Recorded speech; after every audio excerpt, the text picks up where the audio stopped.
Welcome back. I'm Alex Strong, and here on LBC, the Lincoln Broadcasting Company, we are remembering the Japanese Americans in World War II on our show, Supreme Court Battles. Today is the 76th anniversary of Executive Order 9066. On this day in 1942, President Franklin Delano Roosevelt signed Executive Order 9066, initiating a controversial World War II policy with lasting consequences for Japanese Americans. The document ordered the removal of resident enemy aliens from parts of the West vaguely identified as military areas. One man, though, refused to be relocated, and a huge legal case came out of it. Here's Don Rapidstream to give us more information on that. Thanks, Alec. Fred Korematsu, age 23, was a Japanese-American citizen who did not want to leave his home and job, despite the fact that his parents had abandoned their home and their flower nursery business in preparation for reporting to a camp.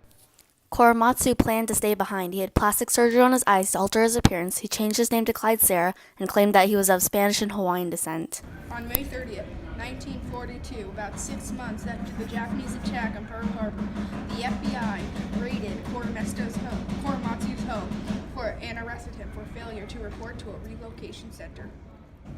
Oof, that sucks, but he didn't give up. Am I right, Don? That's right, Alec. And while he was waiting in jail, he decided to allow the American Civil Liberties Union to represent him and challenge the constitutionality of the government's order. He argued that Executive Order 9066 violated the Fifth Amendment of the Constitution. The Fifth Amendment simply is a section of the Bill of Rights that protects you from being held for committing a crime unless you have been indicted correctly by the police. This amendment in the Bill of Rights states that no person shall be deprived of life, liberty, or property without due process of law. Argued that he was being deprived of his right to live freely without due process of law. The Supreme Court found the order was not based on racial prejudice, but based on the fear of an incident similar to Pearl Harbor.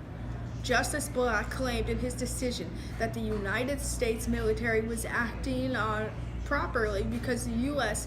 feared a possible invasion from Japan. This tempora segregation of Japanese Americans was ruled to be constitutional on the basis of military urgency. On December 18, 1944, the Supreme Court ruled in a 6-3 decision that detention was a military necessity not based on race. Things weren't looking good for Korematsu, but luckily it wasn't over yet. Here's Ed Viper to give us more insight on what happened. Thanks, Alec. 39 years after the Supreme Court ruled the case constitutional, a pro bono legal team with new evidence reopened the case in a federal district court on the basis of government misconduct. They showed the government's legal team had intentionally suppressed or destroyed evidence from government intelligence agencies reporting that Japanese Americans pose no military threat to the U.S. God damn it, Penny. Be quiet. November 10, 1983, a federal judge overturned Korematsu's conviction in the same San Francisco courthouse where he was convicted as a little young one. The ruling came in response to petitions filed in January on behalf of 3 of Japanese ancestry who were convicted of violations of the military's order. Petitions were filed on behalf of Gordon Hirabayashi and Minoru Yasui, in addition to Mr. Korematsu. In their petitions, the 3 argued that their documents showed that government officials knowingly presented false evidence of military necessity to win the Supreme Court's approval of the evacuation order. The documents were released under the Freedom of Information Act. In October, the Department of Justice filed a brief motion in Mr. Korematsu's case, agreeing that the conviction should be set aside as an unfortunate episode in our nation's history, but did not respond to the charges in the petition. The Korematsu ruling was formally overruled 74 years in another more recent case called Trump versus Hawaii. Korematsu's conviction for evading internment was overturned also 4 decades later after the disclosure of new evidence challenging the necessity of the internment evidence, which had been withheld from the courts by the U. Ignore that. The necessity of the internment evidence, which had been withheld from the courts by the U.S. government during the war. Fred Korematsu died of respiratory failure on March 30th, 2005. To commemorate his journey as a civil rights activist, Fred Korematsu Day of Civil Liberties in the Constitution was observed for the first time on January 30th, 2011. The Fred T. Korematsu Institute was founded in 2009 to carry on Korematsu's legacy as a civil rights advocate. Thanks so much, Ed. Now let's hear a word from our sponsors. Are you tired of being homosexual, but it's not legal in your state? Well, in that case, hi, I'm Max Decker, and with the power of Penny and Ellie, we created a song with me and my partner Justin that's called Legalize Love, that you can buy now for $6.99. But wait, if you call now, you'll get it 50% off. Welcome back to the show.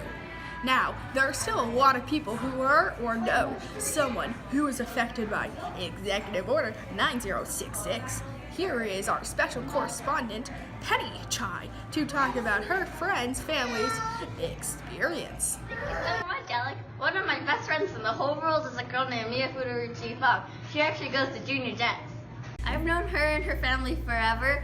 We grew up together and our parents went to the same school. Her mom's side of the family was greatly influenced by the Japanese internment camps. They allowed me to ask them questions, and this is what we got. How did the Japanese internment camps affect your family? Watch. Our families lost all our worldly possessions. You want the line on? For example, Bachan had to sell her piano for $5, and the saying is, when they went to Topaz, the internment camp in Utah, they could only take what they could carry, so they could not take very much. My mom, Penny, this is Auntie Judy talking. Okay. My mom and dad and Bachan, my grandparents, Nana and Papa, they had to leave Alameda very quickly because all the Japanese Americans and Japanese nationals had to leave California. So the first place they went to was called Tanforan Racetracks. That was their assembly center. And they actually lived in a horse stall. And they were given, what do you call those bags? Burlap bags, which they had to fill with straw for their mattresses. And I remember my mom used to say that where they lived, it smelled like horses were still there because they had to, that's where they lived. That's where the horses were housed as well. So it wasn't a very happy time. And they stayed there for about, I think, 6 months. Wow. Then they had to take a train to Utah, and on their trip, they had to have all the shades drawn because the government didn't want anyone to know where they were going. And when they arrived, it was in the desert of Utah, sandstorms coming through the sides of the building, which was actually their living quarters were brand new army barracks that the government had erected for the internees. So it was just a horrible, horrible experience. But you know what? Through it all, there's a term in Japanese called gaman, G-A-M-A-N, which means to persevere and put up with whatever is thrown your way without making a fuss. So that's what they did. Yeah, okay. So, second question. What is your opinion on Executive Order 9066? Yeah, And it was racist. Exactly. That's what you have to say. because they thought that Japanese would be traitors and give information to the government of Japan. They had no. They made that decision. It was like President Trump's executive order to ban immigrants from different countries based on their race. And that's exactly what 9066 was. It was based on if you're Japanese, you look like Japanese, it affected Japanese. Yeah. That's one of the reasons, Penny, is that when Trump issued his executive order against the Muslims, the Japanese Americans said, no, this can't happen again, because this is what President Roosevelt did to the Japanese, and this is not right. So the Japanese American organizations came to the aid and assistance to the Muslim community. Oh, yeah, okay, I see. Okay, last question. What is your opinion on American civil rights activists like Fred Korematsu? Ay, ay, ay. Well, I think Fred Korematsu was really kind of a very brave man.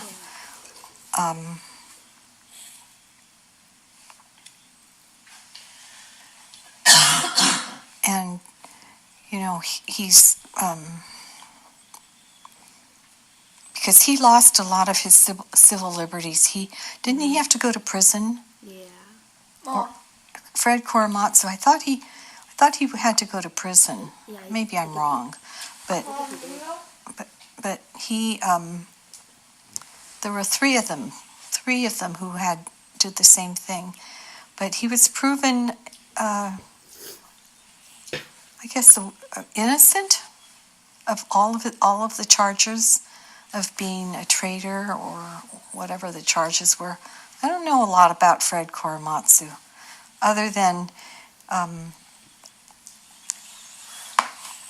he was brave to stand up for his civil rights and his freedom. Yeah, you're right. Well, thank you so much, guys. I can't wait to see you guys next week. Love you. Yeah, that was great. Big thanks to Mia and her family for making this possible. I really miss you guys. Have fun in Japan. It was really something. Thanks, Penny, for coming on. Wraps up today's daily news. Make sure today you remember the Japanese Americans in World War II. I'm Alex Strong, and tune in tomorrow for more of Supreme Court battles, where we go off about the case of the LGBTQ and air Max and Justin's new song. Hello, friends. Sorry, but this still isn't over. Yay! So basically, I was in this class which was taught by a man, or a lawyer, called Gary Cottaggio, and he was a very sweet cinnamon bun for a man. And as a kid, he was relocated to a Japanese internment camp, so I asked him some interview questions. I didn't respond until after this is finished, so this is what this is. So I emailed him, and this is basically what he sent me. And the first question I asked him was, how did the Japanese internment camps affect you or your family or both? And he basically answered how Mia's family answered. Basically, they lost all their property. And yeah, but he said he didn't have enough time because I told him that this was due on Friday. And he wanted to kind of do an in-person thing, but that gives me anxiety, so no, we're not doing that. Second question, what is your opinion on Executive Order 9066? And he responded, and sorry, I'm definitely going to stutter a little bit because I can't talk very well. He responded, I can't help but filter my response through the lens of my profession as a civil liberties lawyer and as a constitutional law instructor. In those capacities, I firmly assert that executive orders can never be used to abrogate the constitutional and due process right of individuals. The concept of an executive order, the term is never mentioned in the U.S. Constitution, is thought by legal scholars to gain whatever legitimacy it has only through the implied and residual powers of the President, pursuant to Article 2 of the United States Constitution. That implied power, to the extent that it exists at all, of the President subsists only as an included generalized executive power bestowed by Article 2. To be lawful, an executive order must be either 1. Speak operationally to how the executive branch functions, or 2. Must be an exercise of authority delegated specifically to the President by Congress. An executive order, however, can never be used to abridge a constitutional due process right as Executive Order 9066 undeniably did. Did you get all that? Questions 3 and 4, he basically answered the same way me and his family did. So I think that wraps up this part. Thank you for listening or watching. Bye now for real.